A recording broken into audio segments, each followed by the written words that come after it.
इसमें अगला पढ़ते हैं, जिसमें हम लोग पढ़ते हैं किसके बारे में, फैमिली एंड सोसाइटी का 5 क्वेश्चन है। उसके बाद आगे 5 क्वेश्चन पढ़ेंगे। आज 5 क्वेश्चन के बारे में जानकारी इकट्ठा करते हैं, और वीडियो अगर अच्छा लगेगा तो जरूर लाइक सब्सक्राइब कीजिएगा।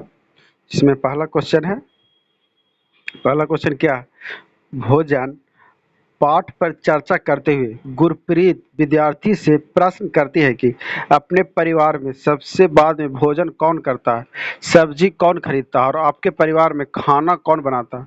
वह ईवीएस के निम्नलिखित किस मुद्दे पर चर्चा करने का प्रयास कर रहा है, परिवार की खान पान की आदतें, या परिवार को एक साथ मिलकर खाना चाहिए, या परिवार के सदस्य को भोजन पकाने में भूमिका, या परिवार में जेंडर भूमिका को चुनौती। तो इसमें कौन कौन होगा जो बताइएगा। केवल एक बी और सी होगा, या केवल बी और डी होगा, या केवल ए बी सी होगा, या 4 में केवल ए और डी होगा। तो बताइएगा कौन होगा आंसर आप लोग। तो इसका आंसर होगा, क्या होगा, केवल सी और डी। तो इसका व्याख्या हम लोग पढ़ लेते हैं। जैसे महिला और पुरुष जो क्या है, लिंग संबंधी मुद्दे उत्पन्न होते हैं, जैसे सामाजिक वर्चस्व के कारण वो एक दूसरे से संस्कृति के बारे में, ऐतिहासिक के बारे में अपने दूसरे से लिंग संबंधी मुद्दों पर चर्चा करते हैं। जैसे लैंगिक भूमिका क्या है, समाज द्वारा बनाए गए मानदंड और मानकों पर आधारित होता है। जैसे लैंगिक भूमिका क्या है, जो समाज द्वारा जो बनाया गया है मानदंड, जैसे सोचता है कि लड़की खाली घर का काम करेगी, लड़का है जो कि बाहर का काम करेगा, या मैंने पुरुष हुआ जो बाहर का काम करेगा और लड़के वो जो घर के काम करेगा। जैसे पुरुष में है कि भूमिका, पुरुष को सोचता है कि उसमें ताकत होता है, अवधि होता है, प्रभुत्व होता है, लेकिन स्त्री के बारे में सब सोचता है वो निष्क्रिय होती है, पोषण अधीनता, पुरुष के अधीन होता है, इसी के चलते ऐसा होता है। उसके बाद है परिवार में लैंगिक भूमिका। तो परिवार में लैंगिक भूमिका क्या है, जैसे हमारी अंतःक्रिया, मतलब जो अंदर से जो क्रिया निकलती है वह हमारे परिवार में लैंगिक भूमिकाओं को आकार ले लेती है। जैसे लैंगिक भूमिकाओं को इस बात पर प्रभाव पड़ता है कि साझेदारी घरेलू जिम्मेदारियों का संचालन कैसे करते हैं। जैसे लैंगिक भूमिका के बारे में इस बात का जो प्रभाव मिलता है उसमें क्या है कि जैसे घरेलू जिम्मेदारी ज़्यादा सब सोचता है कि लड़की को ही मिलता है, घरेलू में जैसे चूल्हा चौका करना, इसमें सब औरत को या घर वाले को मिलता है। और परिवार के साथ संवाद करते हैं, जैसे माता पिता अपने बच्चों के साथ कैसे जुड़ते हैं, माता पिता अपने बच्चों को परवरिश कैसे करते हैं, इसमें अंतर, अपने बच्चों को लिंग की भूमिका में धारण प्रभाव क्या क्या पड़ता है, ये सब सोचते हैं।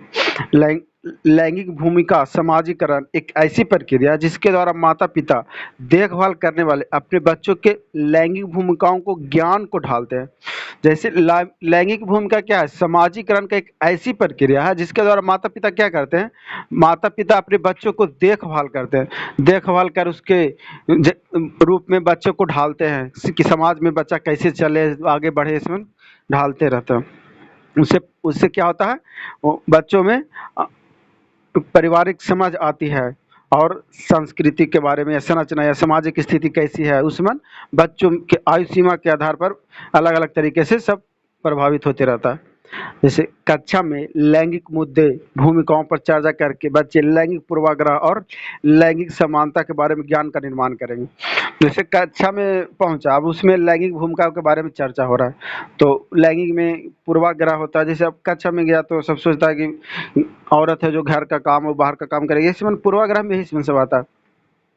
उसके बाद है अगला क्वेश्चन पढ़ते हैं। अगला क्वेश्चन जो है 2 नंबर में है, अंजलि की सहेली ने दांतों की सड़न से बचने के लिए निम्नलिखित 4 उपाय सुझाएं।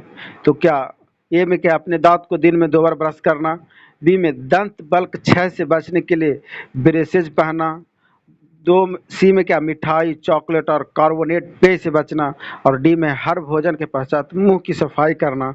अंजलि को उपरोक्त में से किन तरीकों का पालन करना चाहिए। 2 नंबर क्वेश्चन है, अब इसका आंसर आप लोग देने की कोशिश कीजिएगा अगर पता है तो। एक में क्या है, सी डी और ए सही है, या 2 में डी ए और बी सही है, या 3 में ए और सी सही है, और 4 में बी सी डी ए सही है। तो इसका कौन सा होगा 2 का सही, तो 2 का होगा सी डी ए पहला। तो सी में क्या कह रहा, मिठाई चॉकलेट कार्बोनेट पेय से बचना चाहिए, और डी में है हर भोजन के पश्चात मुंह की सफाई करना चाहिए और हमें अपने दांत को दिन में 2 बार ब्रश करना चाहिए। यह है दांतों के सड़ने से बचाने के लिए। अब इसकी अवधारणा क्या है? जब पीएच 5.5 से नीचे चला जाता है तो मुंह के दांतों के सड़न शुरू हो जाता है। जैसे पीएच मान 5.5 है और उससे अगर नीचे हो जाएगा तो आपका जो दांत है, दांत क्या होगा, सड़ना चालू हो जाएगा। और दांतों के सड़ने से क्या होता है, बैक्टीरिया के कारण मुंह के अंदर एसिडिटी बढ़ने चालू हो जाता है। दांतों के सड़न से क्या होता है, बैक्टीरिया होता है, बैक्टीरिया के कारण क्या बनता है, एसिडिटी हो जाता है मुंह के अंदर। उसके बाद स्पष्टीकरण कर रहा है इसके बारे में। जैसे इसी पीएच, इस पीएच कितना है, 5.5 दांत के सड़ने से नीचे हो जाता है तो बैक्टीरिया है जो चीनी और खाद्य कणों के ऑक्सीकरण के माध्यम से मुंह में एसिड बनाते हैं। मुंह में एसिड कैसे बनता है, तो चीनी और जो खाद्य के जो है उसके ऑक्सीकरण के द्वारा ऑक्सीकरण हो जाता है, उससे माध्यम से मुंह में एसिड बनना चालू हो जाता है। और बैक्टीरिया जो डेंटल प्लांक बनाने के लिए दांतों से चिपक जाता है और दांतों को ढक लेता है।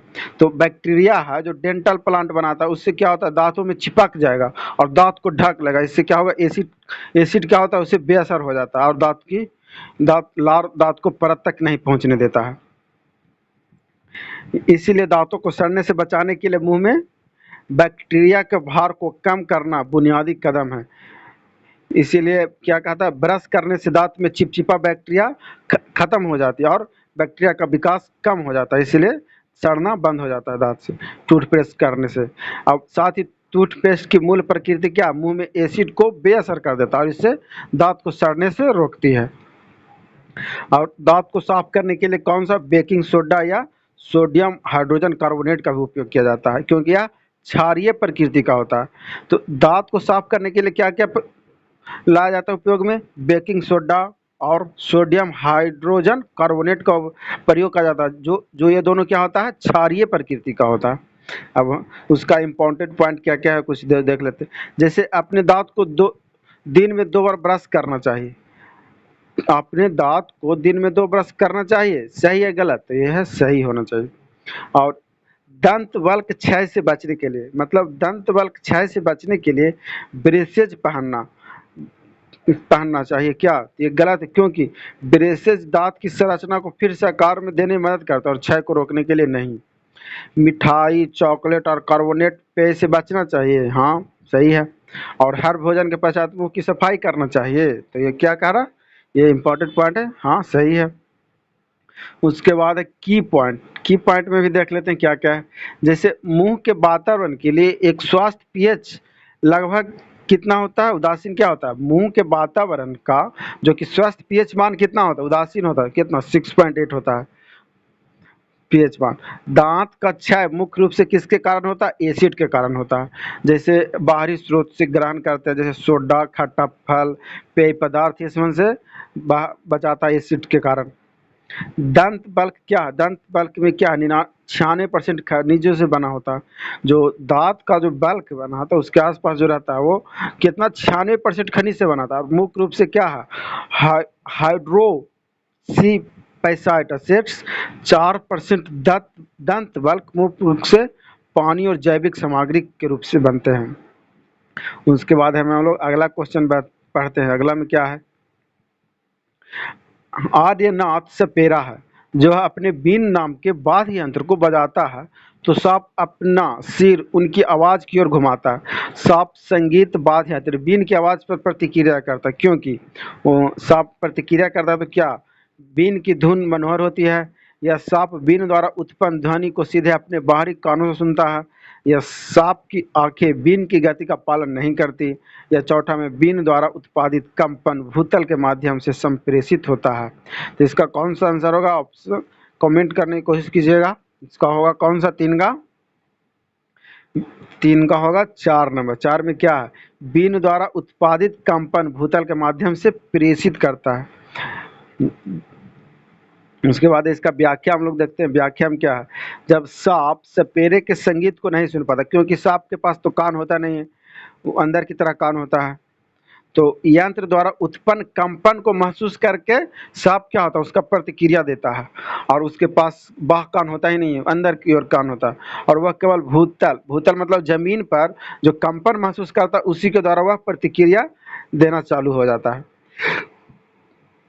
सांपों के बारे में हम लोग कुछ जानते हैं। सांप जो कि हमारे देश में या हमारे आसपास जो है कितने प्रकार के, केवल 4 प्रकार के पाए जाते हैं, जो कि सब ये 4 प्रकार के जो पाए जाते हैं जहरीले सांप होते हैं।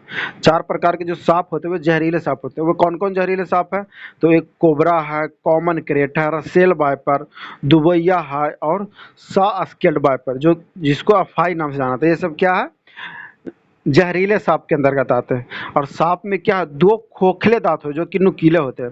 दांत उसका जो होता है जो खोखला होता है लेकिन नुकीला होता है, जिससे वह काटता है तो जहर नुकीले दांतों के माध्यम से व्यक्ति के शरीर में प्रवेश कर जाता है। जैसे ही वो दांत से काटेगा, उसका तो खोखला दांत होता है, और जैसे वो काटता है शरीर के अंदर प्रवेश करना चालू होता है। और सांप काटने का दवा भी बना है। तो सांप काटने की जो दवा बना है वो कहाँ मिलता है? तो सरकारी अस्पताल में या स्वास्थ्य केंद्र जहाँ वहाँ पड़ी, तो जो जहर सांप काटने का जो जहर है से दवा बना है उसे सरकारी अस्पतालों में मिलता है।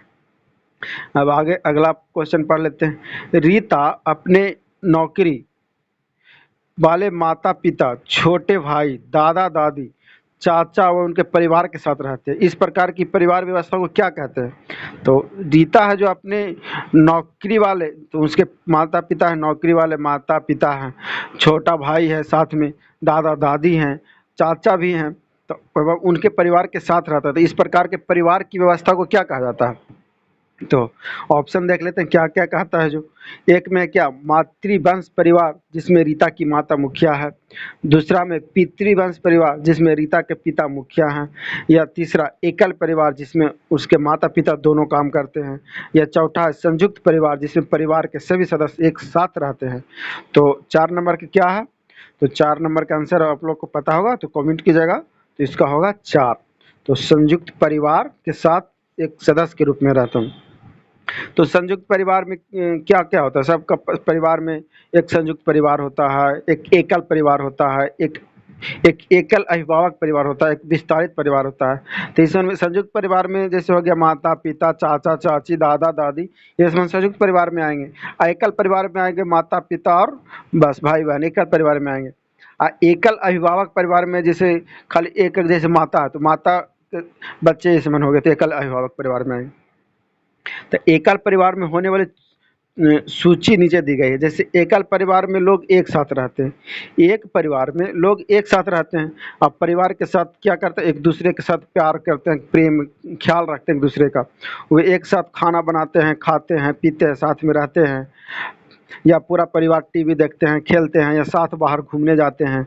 या परिवार के बड़े बुजुर्ग पैसा कमाते हैं और एक दूसरे को आर्थिक रूप से सहारा देने के लिए कड़ी मेहनत भी करते हैं। जैसे बड़े बुजुर्ग हो गए, वो लोग पैसा कमाते हैं और आर्थिक रूप से एक दूसरे का मदद करते, भाईचारा की तरह रहते हैं। परिवार में बुजुर्ग दूसरे सदस्यों के लिए स्वादिष्ट खाना भी बनाते हैं। जैसे महिला लोग में बुजुर्ग महिला है या जो भी हो, वो बच्चों के लिए खाना बनाती है। कभी कभी परिवार में कोई नया सदस्य आता है, जैसे किसी का शादी ब्याह हुआ तो उसमें नया सदस्य, या बाल बच्चा को जन्म हुआ तो उसमें नया सदस्य आ गया। तो और कभी कभी परिवार के लोग में किसी सदस्य की मृत्यु भी हो जाती है। और बच्चे क्या नियमित रूप से स्कूल जाते हैं, सब ये सब परिवार के अंतर्गत आते हैं। स्कूल जाते हैं, पढ़ते हैं, और बच्चों के साझेदारी जिम्मेदारी माता पिता उठाते हैं, या चाचा चाची, या सुरक्षा की जिम्मेदारी सब परिवार उठाता है। और उसके बाद हम लोग जानते हैं परिवार के प्रकार। तो परिवार के कितने प्रकार? 4 प्रकार हैं। तो इसमें पहला क्या? संयुक्त परिवार। तो संयुक्त परिवार में कौन कौन होता है? तो संयुक्त परिवार में दादा दादी, माता पिता, चाचा चाची और उनके बच्चों, ये सब संयुक्त परिवार के अंदर आते हैं। और इस प्रकार के पारिवारिक व्यवस्था ज़्यादा रूप से भारत में विशेष रूप से पाया जाता है। उसके बाद है विस्तारित परिवार। विस्तारित परिवार में क्या है? यह संयुक्त परिवार की तुलना में एक विस्तारित परिवार जो कि व्यापक अर्थ में उपयोग किया जाता है। विस्तारित परिवार में भी वही होगा जिसमें माता पिता, बच्चे, चाचा चाची, दादा दादी, उनके रिश्तेदार और भी शामिल हो जाते हैं, जो कि हो गया विस्तारित परिवार। और एकल परिवार क्या हुआ? एकल परिवार मतलब एक परिवार जिसमें एक दंपति मतलब कहने का मतलब क्या हो गया? माता पिता और उनके एक बच्चे या 2 बच्चे, बस इसमें आता है एकल परिवार में। उनके साथ पारिवारिक या वैवाहिक परिवार छोटे परिवार के रूप में माने जाते हैं, प्राथमिक परिवार। उसके बाद है एकल अभिभावक परिवार। एकल अभिभावक परिवार में क्या होता है, 18 वर्ष से कम उम्र के बच्चे वाले परिवार है जिनके मुखिया विधवा या तलाकशुदा या पुनर्विवाह नहीं हुए हैं। ऐसे माता पिता जिनका कभी शादी नहीं की है, ऐसे परिवार में बच्चे केवल एक अभिभावक के साथ रहते हैं। तो जिस एकल अभिभावक परिवार में तो बोले कि अगर जिसका माता है तो माता के बच्चा है ये है, या फिर पिता ही है तो माता नहीं है तो एकल परिवार के अंदर आ जाता है, या जिसका शादी भी नहीं हुआ उसका भी बच्चा कोई गोद लेके रखे हुए तो भी एकल परिवार के अंदर आ जाएगा। उसके बाद हम लोग अगला क्वेश्चन पढ़ते हैं 5 नंबर में क्या कह रहा है, उस कार्यकलाप को चुनिए जो अन्य कार्यकलापों से भिन्न है, जैसे चाय बनाना, तैरना, कंघी करना, आटा गूंदना। तो इसमें क्या है, तो सब कौन कह रहा है कि उस कार्यकलाप को चुनिए जो अन्य कार्यकलाप से, ये चारों है, जो चारों से भिन्न कौन सा है। तो पहला में चाय बनाना भिन्न है, या दूसरा तैरना, या तीसरा कंघी करना, या चौथा आटा गूंदना। तो इसमें भिन्न कौन सा है, कंघी करना। कंघी करना भिन्न है, चाय बनाना, तैरना, आटा गूंथना, ये सब। जैसे इसका अवधारणा क्या है, जब जल संचय एक संगठित तरीके से वर्षा जल एकत्र करके जल संरक्षण की एक प्रथा है। जैसे जल को एक जगह संचय करके उसको रखा जाता है ताकि आगे के लिए उपयोग किया जाए। बारिश के पानी के बहने और बर्बाद होने की अनुमति नहीं है, बल्कि टैंक में एकत्र किया जाता है। वही जल संचय की अवधारणा में यही आता है। हालांकि मुख्य उद्देश्य संग्रह नहीं बल्कि भूजल स्तर में वृद्धि करना है। जल का संचय करने से फायदा क्या है, जैसे जल को अगर नदी नाला है उसको हम रोक के जल को रख लिए तो पानी क्या है, पानी अंदर जाएगा, जल जमीन के अंदर जाएगा, तो उससे भूजल अति में वृद्धि हो जाएगी, भूजल में। वही है, जैसे ट्यूबों के माध्यम से एकत्रित पानी को भूजल के पूर्ण स्थापना किया जा सकता है। भूजल के रख रखाव से जल संरक्षण के दीर्घकालिक या अस्थायी संरचना बनते रहती है। अब है गूंथना। गूंथना क्या है, गूंथना पानी और आटे को मिलाकर आटा गूंथने की एक प्रक्रिया है। जैसे रोटी के लिए आटा गूंथना। गूंथना क्या है, तो गूंथना क्या है, पानी और आटा को मिला दो, उसमें आटा में पानी मिला दो, उसको गूंथते रहो, तो उसको गूंथना बोलते हैं। जैसे रोटी बनाने के लिए आटा को गूंथा जाता है, आटा लेता है, उसमें पानी डालता है और उसको देरी तक मथता है, तो वही है गूंथना।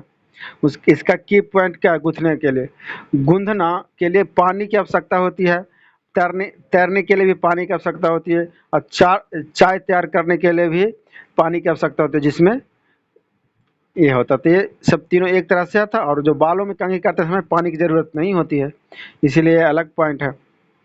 वीडियो अच्छी लगी तो लाइक एंड सब्सक्राइब करें।